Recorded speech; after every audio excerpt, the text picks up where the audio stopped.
আজকে শুভ পয়লা বৈশাখ, নববর্ষের শুরু হলো, বাঙালিদের কাছে বাংলা বছরের সূচনা হলো। বড়দেরকে আমার প্রণাম, ছোটদেরকে আমার বুক ভরা ভালোবাসা। আজকের দিনটা খুব একটা আনন্দের দিন।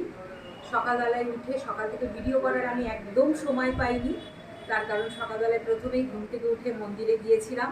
মন্দিরে গিয়ে ঠাকুরের পুজো দিয়ে তার আশীর্বাদ নিয়ে তারপরে বাড়ি এসেছি, বাড়িরও পুজো করে তারপরে রান্না। আজকে আমাদের এই শ্বশুরবাড়ি ভীষণ একটা ট্র্যাডিশনাল ফ্যামিলি, গাঙ্গুলি ফ্যামিলি মানে একটা ট্র্যাডিশনাল ফ্যামিলি। এই ফ্যামিলিতে নিজে হাতে রান্না করে আজকের দিনে খেতে হয়। আজকের দিনে কোনো রকম রেস্তোরাঁ বা হোটেলে গিয়ে খাওয়ার আমাদের রেওয়াজ নেই, তাই আজকের দিনে সমস্ত কিছু পঞ্চব্যঞ্জন রান্না করে আজকে আমাদের খেতে হয়।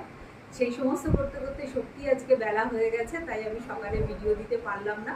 এখন আমার একটা প্রোগ্রাম আছে, আমি বেরিয়ে যাব। তার আগে তোমাদের জন্য একটা ছোট্ট করে আমার শুভেচ্ছা বার্তা।